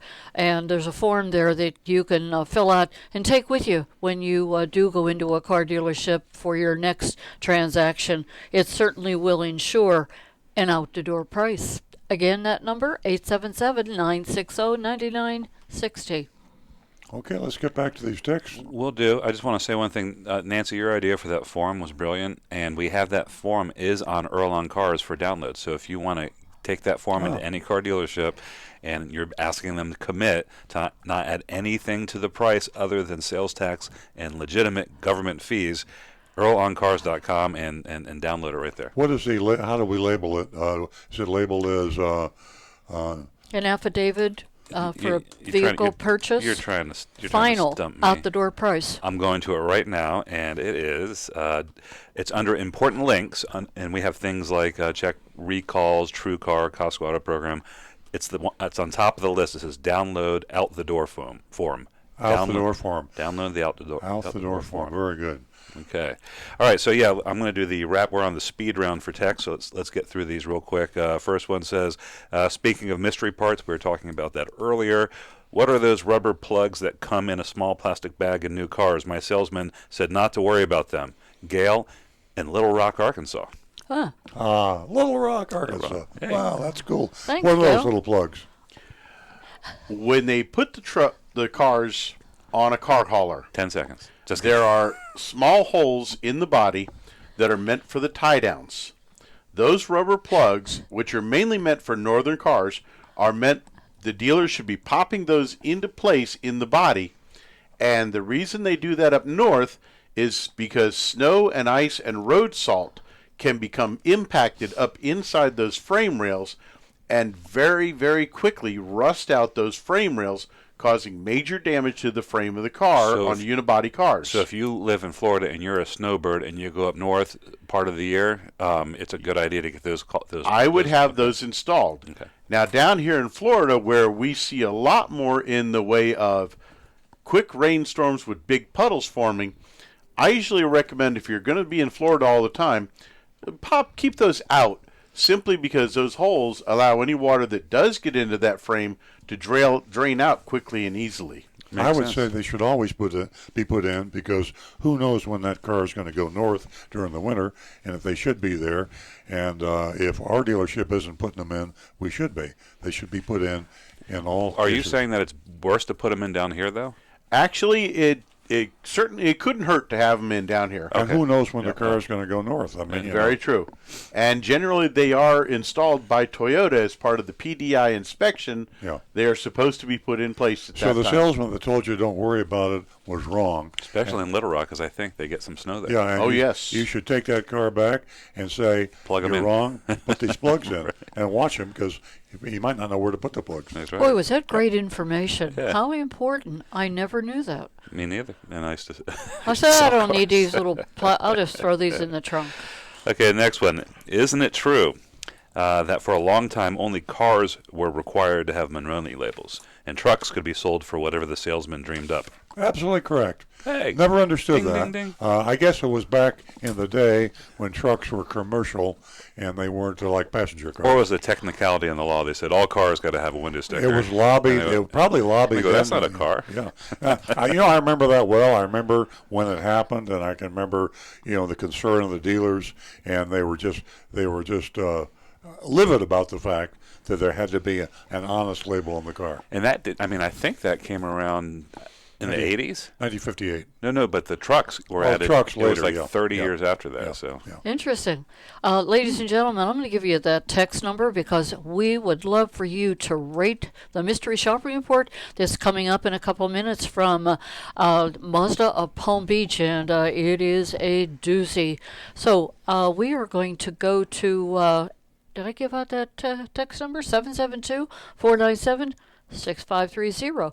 We are going to go to Al and Belinda from West Palm Beach. Good morning. Good morning. This is Al, and I have something. I've been listening for months, and I have something that seems to be pretty obvious to me, and yet it's never been mentioned. The fact that you have a Toyota dealership, it must be the most popular one in the area, because since you have such a crusade against those people who have extra charges. Mm-hmm. Can I ask you, when you sell a car, do you have a front end going out with no charges except for the federal tax and sales tax? Yeah, we sell cars without any hidden fees, and we have we post our prices online, quote them on the phone. We give them verbally, whatever, however you want to get it. We put our best price on every car we sell so that the buyers will have the opportunity to shop and compare it with our competition. Frankly, we don't always have the lowest price. We like to think we usually do, but we encourage people to shop and compare our prices with the other Toyota dealers in the area. As it should be. As it should be. That's called the marketplace, the free marketplace, and that's the way commerce is supposed to happen in the United States. Now I have a first-time caller, Belinda. She does some work for me, and she drives, and here she is. Hi, Belinda. Welcome to the show. As a first-time caller, you won yourself $50. Are you there, Belinda? Hi, how are you? Hi, we're fine. How you doing? Welcome to the show. Okay. You have a question for us, Belinda? Yes. Enjoy driving. I don't know what to say. Just that you enjoy driving a I think Belinda is a little nervous. That's okay. My car that I have. I'm looking for. We're having a little bit of a problem hearing you, Belinda. Come over here. You have to give your name and address. Come on. Well, Belinda, you still qualify, and if we can get your contact information, we're going to send you $50. And I can understand you being nervous. Yeah, we'll make it easy. We'll take you off the air. Just talk to Rudy. Yeah. And thank you very much. And maybe next week you can call with a question. And if not, that's fine. That's my interpretation. But thank you very much. It takes a lot of nerve. Takes a lot of nerve to talk. With 20,000 people out there, I should be nervous. Are you serious? Humming. Okay. We got some more text, do we, Stu? Yes, we do. Question: can your Toyota dealership honor a warranty, service, or repair on a Lexus? Sal in West Palm Beach. No, we cannot. The Lexus division is separate. We recommend that Lexus owners find a Toyota dealer somewhere near them and have them do the repairs and the maintenance. But Lexus and Toyota are the same thing. Toyota requires that warranty work be performed at a Lexus dealership. Okay, we have a caller from Miami. Good afternoon. Good morning, Julio. We spoke to you last week, didn't we? Yeah, but for some reason I got cut off. And, I'm glad to hear from you. I have a very question to ask you. Okay. When you get a chance, when I get a line. Am right. I next? Yes, you are. Thank you. Okay, what's your question, Julio?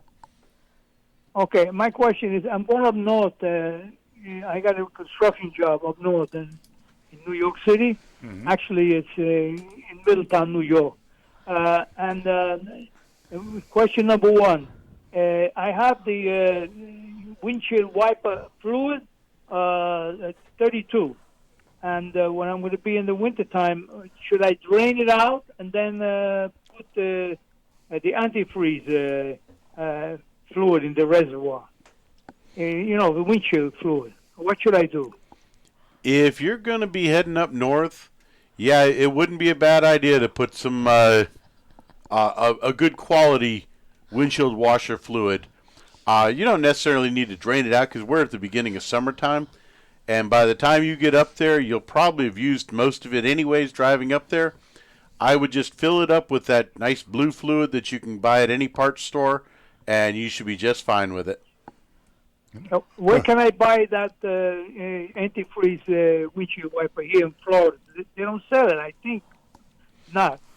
Well, do they? The washer fluids that you can buy right here at Pep Boys, Discount Auto Parts, AutoZone, it's all got that same alcohol content in it that will allow it to act as an antifreeze, actually, for that washer fluid.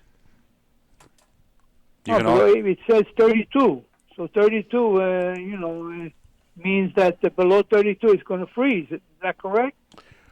Actually, no. It should, because water will freeze at 32. With the chemicals that they put in there, its freezing rate should be a whole lot lower, down to more like around 2 to 3 degrees. I have a little expertise in this. Prestone offers an all-in-one deep freeze windshield wiper fluid for below 27 degrees Fahrenheit. So you can pick that up at Pep Boys, AutoZone, or Amazon.com. And Julio, if all else fails, you can pour a little Smirnoff in there, and that'll take care of it for you. Julio, this is Nancy. Yeah, go ahead. I'm sorry. Go ahead. This is Nancy, and I was born and raised, lived most of my life in Pittsburgh, Pennsylvania, and I never had a problem with my windshield wiper fluid, and I picked it up at AutoZone or anywhere else, and I never had a problem with it freezing up, and the same with my antifreeze. I never had a problem with that, so I think with all the knowledge that you've shared with us for the past couple of weeks, you'll be right on top of things when you head north. Thanks for the call, Julio, and have a safe trip. And we look forward to talking to you again you can call us from New York. We're international now. Call anywhere. We'd love to hear from you when you're up in Middletown. Okay, what about this thing you're talking about, putting plugs in, taking plugs out? I didn't hear that. When you buy a car, they have these little rubber plugs in envelopes, and then down south, apparently some of the dealers are in warmer climates are not putting these in. Rick has said these should be put in, and they should protect the car against salt intrusion, and when you're up north and the sludge and salt and all the terrible things that they have if you're not in Florida. And we think the plugs should always be put in. But those are on passenger cars, so if you've got a pickup truck, it won't have those rubber plugs. Okay, that's good to know. But if I'm going up north, I have a 2015 Camry. So I go to a dealership in Miami, and they will put it in for me for nothing? Yeah, because those plugs should be in the glove box in a little plastic bag. If they're not in there, they may have already been installed. Okay. Now, how can I tell? I look underneath, I can still see for myself, correct? Yep. Just a little behind the front wheels on the frame rails, there will be an oval hole, and it should have a rubber plug pushed up in there. Okay. You said that these plugs should be installed no matter where even down south. It's not a bad idea to put them in. Yeah. Correct? Exactly. Okay. Thank you for your information. You guys are great. And if I come up past you, I'm going to say hello to Rick. Call us from Middletown. Yeah, give us a call back. Stay in touch, Julio. We love talking to you. Good luck with your trip. New York State. All right. Very good. Bye. Very good. Okay, we got a few more texts we can get. We're going to get to a first-time caller, but first I want to let ladies and gentlemen know that we got a mystery shopping report coming up, and that you too can vote on that mystery shopping report. Your vote does count, and that is 772-497-6530. And remember, youranonymousfeedback.com. Youranonymousfeedback.com. We would love to hear from you. We are going to go, now this is number 3. I am so excited. We have another lady caller who's calling us from Lake Worth. I get very excited about our lady callers. Good morning, Kathy. Good morning. How are you? Welcome. Thank you. I listen to you guys every Saturday morning when I'm driving, and I have a question. This is really weird. I bought a car, 2015 BMW on Labor Day, and I remember the guy telling me that the tires had nitrogen in them. Well, a couple of days ago, I was driving, and my low tire came on, and I went to I pulled in right into Firestone, and I just asked them to fill my tires up because it showed low. Does it make did they put air in my tires, or does it make a difference if I put air in my tires? Kathy, it makes no difference. Air is nitrogen, and nitrogen is air. The air we breathe, the air we put in our tires, is 78% nitrogen. And Consumer Reports has conducted extensive testing proving there's no value or assistance in any way, shape, or form.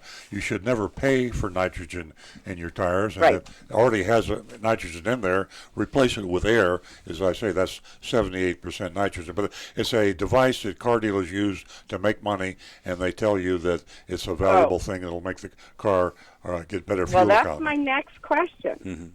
So I called the dealership, and I said, listen, I just was afraid of my low tires, so I stopped in and got air put in. Do I need to make an appointment? And service told me, yes, you need to come in. Not true. So I really didn't need to come in. No. No, they that's a device they use to have you come back, and when you come back to get the nitrogen, they say, "Oh, by the way, we need to fix this, we need to fix that. It's only going to cost you $900, and you came in for free nitrogen." So it's okay. So I don't have to worry if I get low tires. No, that's Stop just a anywhere and nitrogen put air in scam. it. Right. They're trying to get you in the front door, just like Earl said, just to sell you whatever they can. You could walk in the front door, they'll sell you some steak knives. yeah, Rick got a point. The only thing that you do want to have checked, Kathy, is make sure you have some shop somewhere, a tire store or someone, check your tires to make sure you don't have any nails or screws in those tires that caused you to lose air and caused one of those tires to go low. Yeah, I will do that. I was just a young kid, and I wasn't even thinking. I just remember that word nitrogen when I bought the car, that my tires had nitrogen in them. And so then, I just filled them up, but I will do that. I'll have my regular little mechanic just take a look at my tires. So I appreciate that. I was waiting for Saturday so I could call you guys. Call again, Kathy, I'm so happy to hear from you. I truly am. And that nitrogen, you can just go back and tell them that it's not going to improve your fuel economy, your tire safety, wear and tear. It's a scam. Yeah. Oh, and good. you're an Good to know. educated consumer. Yeah, and we're not. This is not just our opinion. And we've been pitched by suppliers that try to get us to sign up with nitrogen, and the whole pitch is you get them coming back to your service department. That's the whole thing. Like Rick was pantomiming a fishing pole, hooking somebody with a hook, and that's exactly what it is. Yeah, we actually tested our rental fleet of cars. Yeah. We ran half the rental fleet with nitrogen in the tires, half without, and we found absolutely no difference in tire wear, fuel economy, or anything. So after that, Consumer Reports did the same thing, and now we know 100% certainly nitrogen in the tires is worthless. And if you're racing in the Daytona while I have you on the line, 500, can I ask you one more question? Sure. Let's see. What do you think about? I should keep flat runs on this car, though, right? It's made for flat runs on a BMW. Run flat tires? What's your opinion? Yes, because is that what they're called, flat runs? Run flat tires are designed that if you get a nail or a screw in the tire and they lose air, you're safe to drive on the car for up to 50 miles at up to 50 miles per hour. The drawback is that you probably do not have a spare tire to change out on your car, and the other big drawback is that if those tires are damaged by a nail or screw, they have to be replaced. They cannot be repaired. They're not cheap. No, they are not. That's what I was told. But my question is, do I really need to keep them on this car? Is this car made for you can run flat? You can replace them with a non-run flat, and it's probably a good idea. Well, the only problem there is if you do get a flat tire, you don't have a spare to put on. I have a spare, right? I have to get a spare too with a. Yeah. Okay. Well, I was just curious because people I talk to say, "Oh no, that's the performance of the car. You have to have the run flat that are made for that car. You have to keep replacing them." So that's right. I was just wondering what the professionals say. We'll call again, Kathy. I appreciate it. Thank you very much. Thank you. Well, thank you, Kathy. Thanks for referring to us as professionals. I think that Stu or They're coming Rick in. have some. Rick's got some one. More texts? Rick's got one. I got 5. Oh, after you, sir. Scott Anderson's asking. He says, "I'm curious why dealers are allowed to false advertise without any repercussions.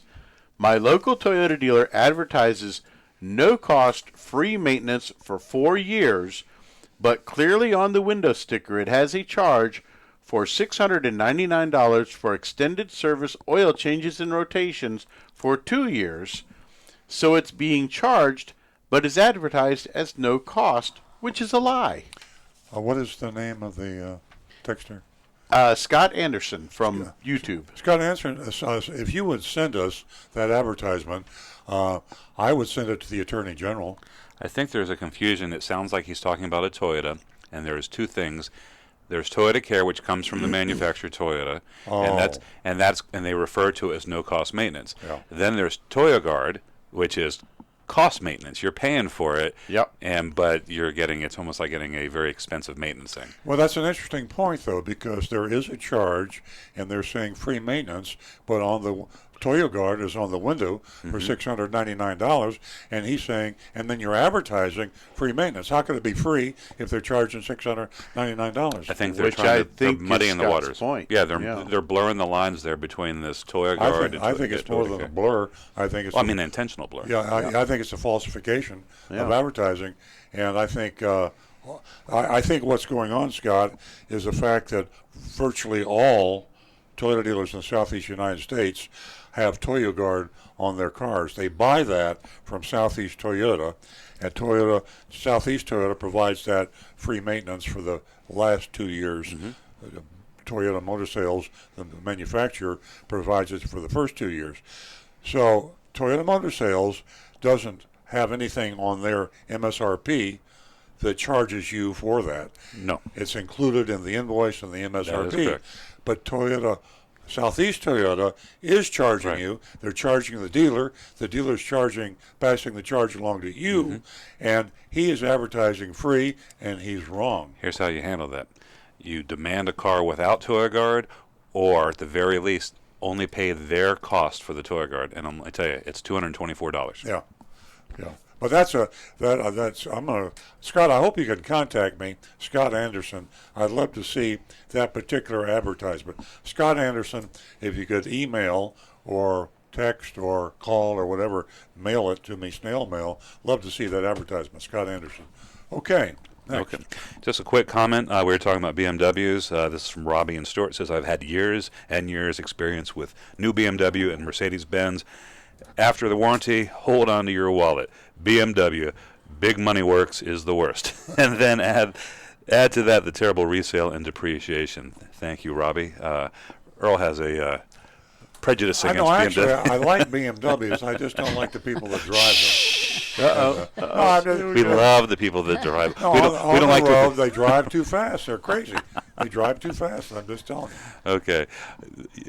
Has anybody seen you drive? Well, I have a problem. I have a mental problem about the way I drive. I realize that. Ladies and gentlemen, we just heard some breaking news. Would you care to elaborate? We got to on move that? along here. We're coming. All right. So, good morning, Earl. This is from Phil. Good morning, Earl. My wife parked under a pine tree, and there's sap on the car. What would you recommend to remove? Great program on April 25th. Thank you for your help to us seniors. That's from Phil. Do you know what you can remove pine sap with? I'm looking up right now. Baby oil. No, I don't know. I don't know. And ladies and gentlemen, while we're Googling that, we'll move on to the next text. Okay. Enjoyed your seminar Thursday, and even though I didn't meet you in person, I wanted to be there to support your radio show. Thank you so much for your copy of my copy of Confessions. I especially enjoyed the old photos at Stuart Pontiac. I was in my teens during the 60s and spent a lot of my time there drooling over your Pontiacs, and still love those 60s cars today. I own a 65 GTO. I also love Toyotas. My daily driver is a Tundra. You don't know me, but I feel a very strong bond to you and your family. Keep up the good work that you do, and I look forward to a personal handshake in the future. Thank you. That's really nice. Thank you. That's a beautiful text. And I just want to say, Confessions she refers to as Confessions of a Recovering Car Dealer. You can buy this on Amazon. 100% of the proceeds go to Big Dog Ranch Rescue. Confessions of a Recovering Car Dealer, available on Amazon. 100% of the proceeds, what you pay for it, goes to Big Dog Ranch Rescue, the largest no-kill shelter in Florida. Where's the bark? Sorry. Okay, Stephen, thank you. Stephen on Facebook said, a question for do-it-yourselfers. The oil filter in one of my cars goes in upside down. It leaks all over when removed. Is it possible to punch a hole in it to allow the oil to drain before removing it? Would a vent hole let the oil filter drain before the filter is fully removed? Mr. Kearney. It will let it drain some. I'm curious as to what model of car that is, because my own personal Tacoma, the filter sits technically upside down, but they gave a nice little drain tube at the bottom of the housing that holds it. We got to move along so I can quickly. Put a bottle under there. Quickly here. But yeah, try popping a hole in the top of that filter, and let it drain for a few minutes back into the engine. Okay. Sounds good to me.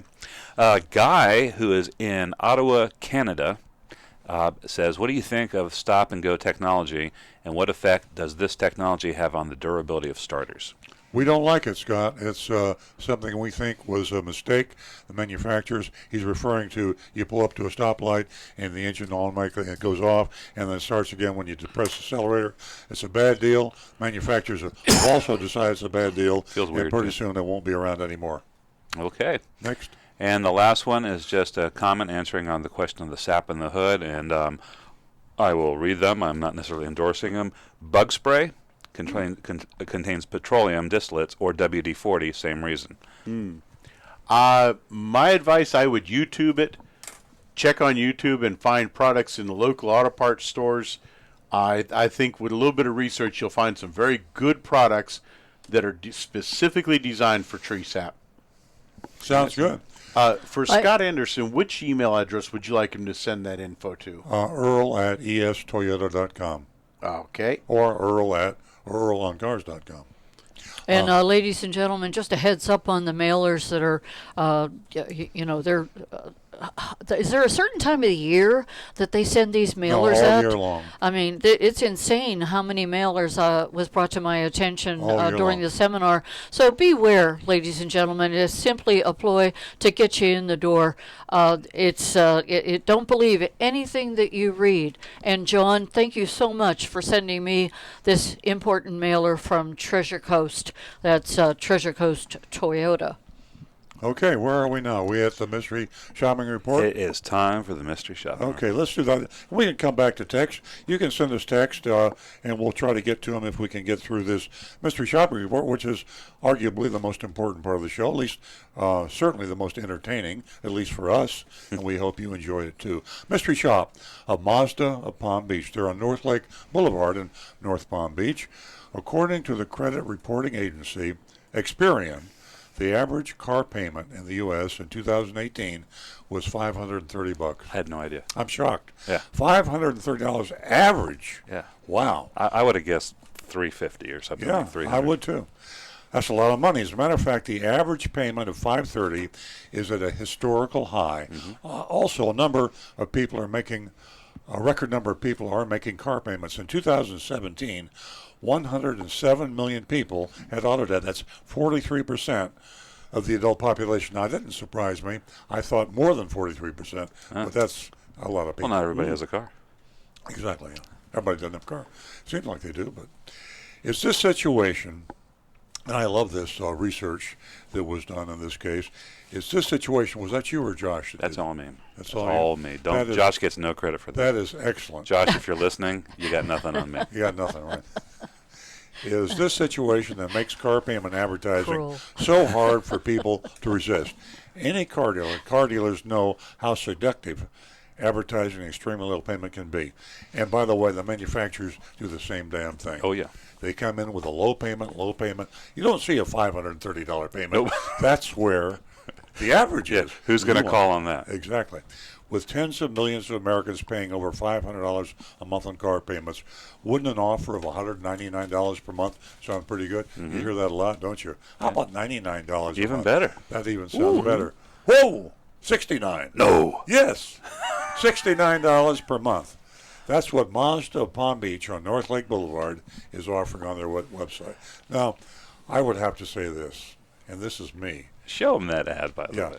If you said to me, I'm going to sell you a car for $69 a month, I would say you're making a joke. Yeah. Where can you possibly find a $69 per month car payment? I think they went too low, but there are people out there, victims. Why don't they do $1 a month? I mean, come on, let's take it to the absurd. Anyway, that's what it is. Folks, if it's too good to be true, you've heard the old saying, and it's not true. There's no free lunch. You got a lot of cliches out there that say you should ignore something like a $69 per month, but that's what Mazda Palm Beach did. You saw, I just showed it to you on YouTube. The offer was for a 2018 Mazda 3 sedan, and Mazda Palm Beach still has quite a few leftover 2018 models. Stu counted them. Yep. There's 38 of them. Be careful. We had a question at the seminar the other day that Nancy and Rick and I did in West Palm Beach, and one person had bought a 2018 car recently, and I've seen cases where they'd be advertising, and they probably are, 2017. Technically, you could advertise a 1937 car today as a new car. That's true. Because the definition legally of a new car is manufacturer certificate of origin. Has the car ever been titled? Mm-hmm. If the car hasn't been sold and titled, It's you new. could call it a new car. Doesn't make any difference how old it is. Now, that's a good law, right? A new car can be as old as you want it to be. That's true. Other than the title. As an experiment, I'm gonna sequester one car. We'll and then we'll sell it 10 years from now. As a new car. It'll probably be worth more. It'll be a collector's might. item. Exactly. Low mileage. Okay. The payment of $69 was prominently featured. In large bold type, and next to it in much smaller typeface was lease for 36 months. I looked at it, and my first glance, I thought it was a monthly payment. Way down below was some fine print disclaimer language in an extremely tiny light gray font. It was difficult to read, but by enlarging it on our computer, we could make it out. Now I'm going to show you. There it is there. Point to the light gray. It looks like a little shadow. It looks a smudge. It looks right. I thought it was a smudge. It looks like a little effect that makes it look like it's it's what a joke. And it's legal. Those are words. They say it's legal. You can't read it. We blew it up, and here's what it says. INC for include all costs to be paid by consumer except tax, tags, and dealer fees, which are additional and may be due upon lease signing. With Tier 1 credit approval, that means you got to have squeaky clean, excellent credit, and include all incentives. See dealer. That's like we're not even going to do fine print. Just see the dealer, right. And he won't know, and he won't tell you anyway. Lease closed in and based on terms above requires due at exceptions. $5,996 down payment. Ouch. Yeah. First month payment. Zero security. They throw that in there. I guess there's not security deposits ever. I never see Used that. to be in the old days. All the time. And then there's a $595 bank fee, which is added. And usually, correct me if I'm wrong, Stu, the payment should include the inception fee. I think that they're saying that the $59.96 down payment includes that, the first payment, and the bank fee. And then the other stuff is additional. Tiny fine print. We found the catch a whopping $59.96, $5,996 down payment was needed to get to the advertised monthly payment. It also appears this down payment did not include the sales tax on the down payment, which is $360, $360, or dealer fees, at least $1,000. This means the total customer would have to come up with would be well over $7,000. Now you can buy a car for $7,000, and you're thinking, I'm going to get this car for $69 a month. That's with a $7,000 out of the pocket cost. Right. We sent an Agent Thunder to investigate. Here's a report. I'm Agent Thunder. I'm not Agent Thunder. I'm speaking as if I were Agent Thunder. I walked into the showroom around 2 p.m. I'm sorry, I just thought of something. If you take the $7,000 you're asking down, divide it up over 36 months, that is $194. So mentally, you're really doing $269 a month, not so. Anyway. Yeah, it's criminal. One way to look at it. It is criminal. And I'll tell you, we got a little bit of time. I'm going to say this. The fine print, I said earlier, and I alluded to make it legal. Actually, the fine print doesn't make it legal because the Federal Trade Commission, which is a legal entity, says that anything that you change the payment or price of a product with, doesn't have to be a car, has to be displayed conspicuously and clearly next to the price or the payment. And so that's a violation. This advertisement violates the Federal Trade Commission's laws. So fine print often violates laws, but the people don't know about it, people don't care about it, the regulators don't enforce it. As I were Agent Thunder, I walked into the showroom around 2 p.m. Right away I was greeted by a salesman named Todd. Todd was energetic, looked happy to see me, kind of like your dog when you come home. Wagging his tail. He asked what brought me in. I said it was an offer on their website. I told him my story. My wife recently stopped working to homeschool our kids. Agent Thunder is a millennial, and this is a millennial thing, homeschooling. I like his ingenuity when he comes up with his story. This meant we were down to a one-income family and needed a really affordable payment to make ends meet. I said I was leery of buying a used car, but I didn't think I could afford the payment on a new one, so I was really excited to see their offer of $69 a month for a brand new Mazda. Todd looked grim. He stopped wagging his tail. Todd looked grim. I'm here for the $69 a month payment. And this, like a deer in the headlights. He's tucked his tail between his legs. And salespeople, a lot of them are good guys and good gals, and they work for bad people. And they're out there to make a living, and they say to themselves, why do you put these ads in the paper? It is so embarrassing that I have to lie to these people. And that was Todd, looking grim. I think Todd was just afraid. The deer in the headlights. Here we go. I asked him, what's wrong? Did the offer expire? He said it hadn't expired, but it was very hard to get to that payment. I told him I was confused and asked, why do they advertise it if it's impossible to do? Todd said, nothing's impossible with some money down.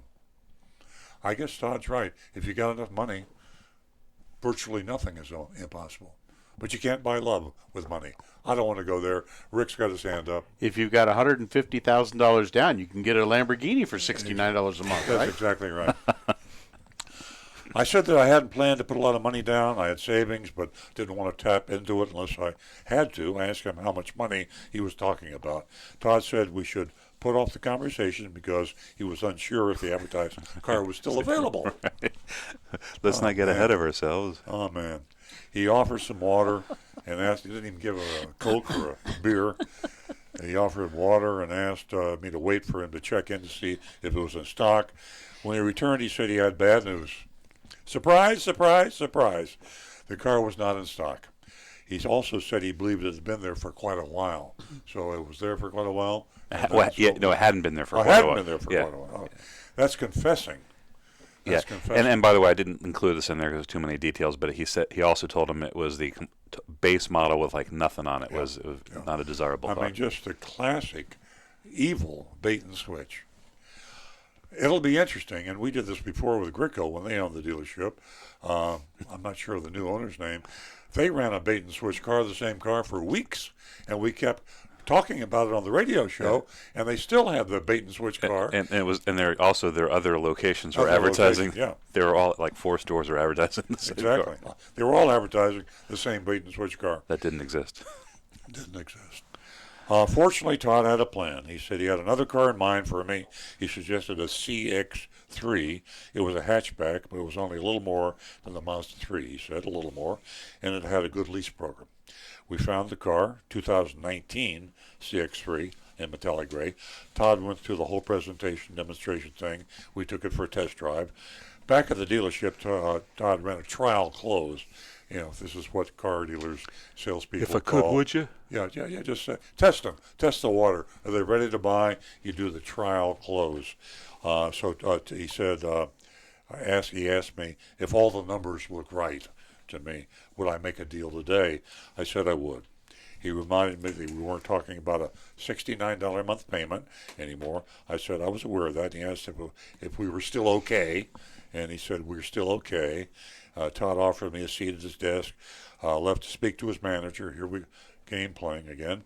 He returned with a payment of $161 with $6,000 down. So I came in for $69 down payment and no down, and I'm now talking about $161 with $6,000 down. This was for 36 months lease with a 10,000 miles allowed per year. I told Todd that was too much. Todd asked me, what was too much, the monthly payment or the down payment? I said the down payment was too much. I said I'd already accepted the fact I wasn't getting a $69 payment, and as long as I was below $200, I would do the deal. Todd went to get Dave, the manager. Dave had a lease worksheet that he put on the desk between us. It had a lease payment grid that illustrated what my payment would be with different down payments. He pointed to the one in the middle. He said with $5,000 down, I could be at $191 a month. So now I'm up from 69 to 191 with $5,000 With still a big down payment, yeah. Huge down payment. I told him what I told Todd. I had savings, but I'd rather not use it unless I had to. I asked him, excuse me, while I called to ask my wife. Walked across the showroom, pretending to call from my phone. I returned to Todd and Dave and said they had a deal. I picked up the worksheet, said I would be right back that night. I would be back that night with my wife. This appeared to surprise them. I'm unclear if they were surprised. I can see why they were surprised. Really? He doesn't look like that big a sucker. He said he was going to buy. He'll be back. Talk about deer in the headlights. Yeah. Anyway, this is classic bait and switch. It reminds me, and I mentioned this earlier, of the previous owner of Mazda Palm Beach, Rico, do a lot of bait and switch. I mentioned to Nancy in the car on the way to the radio station that I think distressed cars like Mazda has a hard time selling cars. And most Mazda dealers struggle, and they get a little bit more desperate. Clearly, this Mazda dealership is very desperate in the way advertised. Broke a lot of rules, a lot of laws, and they are pretty obviously desperate to get in there. So we can go ahead and grade this store, this dealership, with your post on Facebook, YouTube, or text, or however you want to do it. And we will put them either on our recommend dealer list or our do not buy from this dealer list. We can start with Rick. You want to go ahead and put a score on this? He's struggling. How could you struggle with this one? I just got to give it the F. I mean, I can't even give a curve on this. Yeah. It's an F. It was total bait and switch. Yeah. Yes.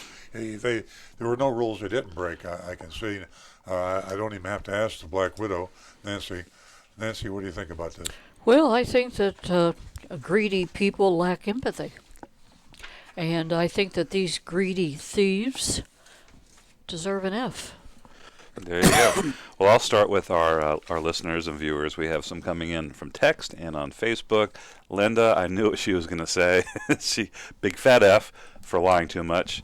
Then we have some text here. John gives him an F. Deanna gives him, an F, and Allison gives him an F. And this was just some old school. This was an old school mystery shop, and they get an F from me too. Interestingly, we have been sued by offleaseonly.com. No, we haven't been sued. We've been threatened with a lawsuit. We've been warned. We've been warned by an attorney. Our attorney wrote their attorney back, and the letter, I wish I'd have brought it with me, but basically the letter said, okay. Christian Dorisman, Esquire, that's offleaseonly.com. Dear Mr. Dorisman, I've been provided with your correspondence by April 9, 2019, addressed to Earl Stewart. In response to your correspondence, Mr. Stewart stands by the accuracy of the statements he made in the radio broadcast and subsequent YouTube video of approximately 1 year ago entitled Mystery Shopping Report Off Lease Only. Mr. Stewart stated in the March 2018 radio broadcast that Carfax Report did advise of the Takata recall. Mr. Stewart's broadcast accurately stated that while the recall was referenced to the Carfax Report, the salesman advised the mystery shopper that there were no safety issues with the subject vehicle. Further, contrary to the statement of your correspondence, Mr. Stewart did in fact, as he does for every broadcast, disclose that he is an automobile dealer. Please note that Off Lease Only is referred to as one of Mr. Stewart's recommended dealers on his Good Dealer, Bad Dealer list. Sincerely, Gary Dunkel, who's our attorney. So, once again, we hope we don't get sued. Off Lease Only might sue us, but the fact of the matter is the truth is a perfect defense against libel and slander. So as long as we tell the truth, as we have with Palm Beach Mazda, or is that Mazda Palm Beach? Mazda. Either way, Mazda Palm Beach, we're telling the truth. And they did some things that were deceptive. Yeah. And we'd be happy to have that argument on the record in public, in a public forum. Because we would ask for a jury trial. Right. We would want a jury trial, and we would want a videoed jury trial. Yes. And we would YouTube it. Live TV. Maybe we can get Judge Lance Ito to preside. Exactly. So we've got a couple of minutes to go, maybe 1 minute now. And I think we had a pretty good show today. We had a fantastic show. And ladies and gentlemen, remember, I think Stu can bring you up to speed as to where you can find a tool for an honest price from a car dealer at last. And you said that. Just go on to earloncars.com. Oh, okay. And we have important links. And the top one says download the Out the Door form. And really it's a beauty. Just you, click. You download this baby, take it with you, and I'm sure you will get a lot of attention. Yeah. This is Nancy Stewart reminding you that we will be back right here next week, and we're looking forward to talking to all of you. Thank you all for joining in. You're a very important part of the show. Have a great weekend, everyone.